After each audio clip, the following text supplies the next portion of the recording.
Why is it so hard for you to stay and cook before going? Church is important. God comes first.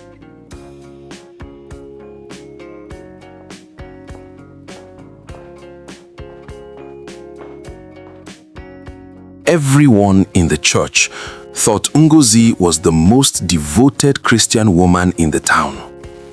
She never missed a service. Morning prayers, evening fellowship, women's meetings, she was always there. But inside her home, her husband was quietly losing patience. One day, something unexpected happened. The pastor said just one sentence that shocked everyone. And that single sentence changed their marriage forever. If you enjoy inspiring Christian stories that teach powerful life lessons, kindly subscribe to Stacia Prayer and Stories TV. Like this video and turn on the notification bell so you will not miss our next inspiring story. Now let us begin. The compound was quiet that evening in a small Nigerian town. The sun was slowly setting, and the warm orange light covered the dusty road. Children were playing football in the street, while women returned from the market carrying baskets on their heads. It looked like a peaceful neighborhood, but inside one particular house, peace had slowly disappeared. Ngozi was known in the neighborhood as Mama Church. She was a born-again Christian and very active in church. Every morning she woke up early, dressed neatly, carried her Bible, and hurried to church programs.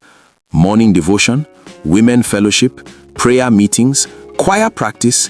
If the church door was open, Ngozi would be there. Her husband, Emeka, was a hard-working man.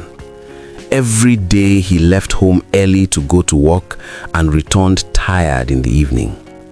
Emeka believed in God, but he did not attend church regularly. What he wanted was simple. He wanted peace in his home. He wanted respect from his wife, and he wanted a warm meal when he came back from work. But things were not like that. Many mornings, Ngozi would rush to church without preparing food for the family. The maid in the house would struggle in the kitchen, trying to cook quickly before Emeka left for work. Sometimes the food was not ready. Sometimes Emeka had to leave the house hungry. One morning he asked his wife with frustration, "Ngozi, why can't you cook before leaving for church?" Ngozi replied quickly, "Church is important. I am serving God." But her tone was not respectful. Emeka became quiet, but deep inside him he was hurting. He began to feel that the church had taken his wife away from him. Their arguments became more frequent. Family members noticed the tension and tried to intervene. Ngozi's mother once spoke to her gently. "My daughter," she said, "serving God is good, but your husband is your first responsibility." Ngozi refused to listen. She believed they did not understand spiritual matters. In church, she behaved very differently. Whenever the pastor was around, she spoke softly and respectfully. She volunteered quickly and acted very humble. But at home, she argued and refused correction. The pastor of the church was a wise man named Pastor Daniel. He had been leading the church for many years and understood people very well. One thing he noticed was that Emeka never attended church. One Sunday after service, he called Ngozi. "My daughter," the pastor said calmly, "why has your husband never followed you to church, even once?" Ngozi quickly replied, "Pastor, I always invite him, but he refuses." The pastor nodded, but said nothing more. A few weeks later, something unusual happened. Ngozi came to church very late. The service had already started when she hurried into the building. After the service ended, the pastor called her again. "My daughter, why did you come late today?" he asked.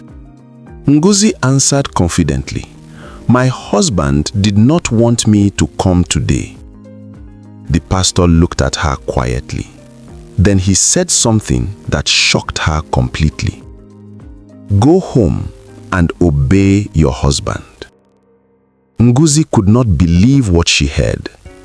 She had expected the pastor to support her. Instead, he told her to listen to her husband. The pastor continued gently. "God is not pleased when there is no peace in the home. Your first ministry is your family." Ngozi left the church feeling angry and confused. When she arrived home early, Emeka was surprised to see her. "You are back already?" he asked. Ngozi replied, "Your pastor told me to obey you." Emeka looked at her in disbelief. "Really?" "Yes," she answered. That moment became the beginning of change. At first, Ngozi obeyed reluctantly. She stayed home more often and started preparing meals before leaving for church activities. Gradually, her attitude began to change. She spoke more calmly. She stopped arguing over small things. She began to take better care of the home. Weeks passed, and the atmosphere in the house slowly became peaceful. Emeka noticed the difference. One evening, while they sat outside their house enjoying the cool evening breeze, he asked her, "My love, why have you changed?" She looked at him quietly and said, "I realized that I was trying to serve God outside, but failing in my home." Those words touched Emeka deeply. For the first time in a long time, he felt respected and appreciated. One morning, Emeka surprised her. "I want to meet your pastor," he said. Ngozi looked at him in shock. "You want to go to church?" "Yes," he replied. That Sunday, Emeka followed his wife to church. Many church members were surprised to see him. After the service, Emeka went to Pastor Daniel and shook his hand. "Thank you, Pastor," he said sincerely. "For what?" the pastor asked. "For the advice you gave my wife.